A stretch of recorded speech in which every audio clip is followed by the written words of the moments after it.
BNP chairperson ও সাবেক প্রধানমন্ত্রী বেগম খালেদা জিয়া ৩৯ বছরের রাজনৈতিক জীবনে 5 বার কারাবরণ করেন। সামরিক সরকার এরশাদ আমলে 3 বার, 111-এ সেনা সমর্থিত আমলে 1 বার ও আওয়ামী লীগ সরকারের সময় 1 বার কারাবরণ করেন। কম বেশি 37টি রাজনৈতিক মামলায় 3 বারের সাবেক এই প্রধানমন্ত্রীর রাজনৈতিক জীবনের বেশিরভাগ সময় কেটেছে মামলায় জামিন আর প্যারোলের টানা হেচড়া আর মুক্তির চেষ্টায়। মামলা, কারাবরণ ও মুক্তির সেসব দিনের কথা জানাচ্ছেন শাকির আরজু।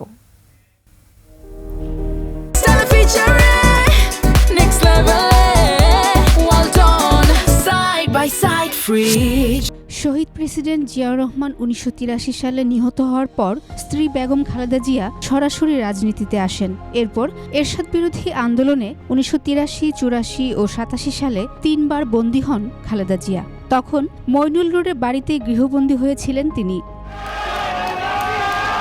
এর 20 বছর পর 2007 সালে 111 সরকার তাকে গ্রেফতার করে কারাগারে নেয়। সেই কারাগারও ছিল সংসদ ভবনের একটি বাড়ি। 1 বছর 8 দিন ছিলেন সেই বাড়িতে বন্দী। আওয়ামী লীগ সরকারের আমলে 2018 সালে জিয়া অরফানেজ ট্রাস্ট দুর্নীতি মামলায় 5 বছরের দণ্ড দিয়ে কারাগারে পাঠানো হয় খালেদা জিয়াকে। বেগম খালেদা জিয়ার বিরুদ্ধে এসব মামলায় জামিন আর প্যারোলে মুক্তির টানা হেচড়ায় ঝুলেছে মুক্তির চেষ্টা। বারবার বাতিল হয় বিদেশে চিকিৎসা নিতে যাওয়ার আবেদন।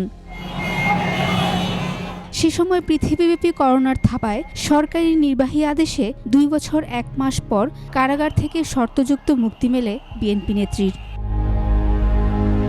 গণ অভ্যুত্থানে ক্ষমতাচ্যুত হয়ে শেখ হাসিনা পালিয়ে যাওয়ার পর রাষ্ট্রপতির আদেশে 6.5 বছর পর মুক্ত হন খালেদা জিয়া।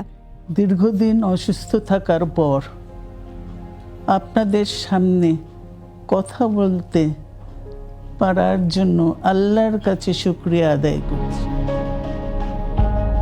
খালেদা জিয়ার বিরুদ্ধে রাজনৈতিক মামলাগুলোর মধ্যে রয়েছে Zia charitable trust, Zia orphanage trust, Niko মামলা, গ্যাটকো ও বড়পুকুরিয়া কয়লা খনি মামলা উল্লেখযোগ্য। শাকির আরজু, 21 টেলিভিশন, ঢাকা।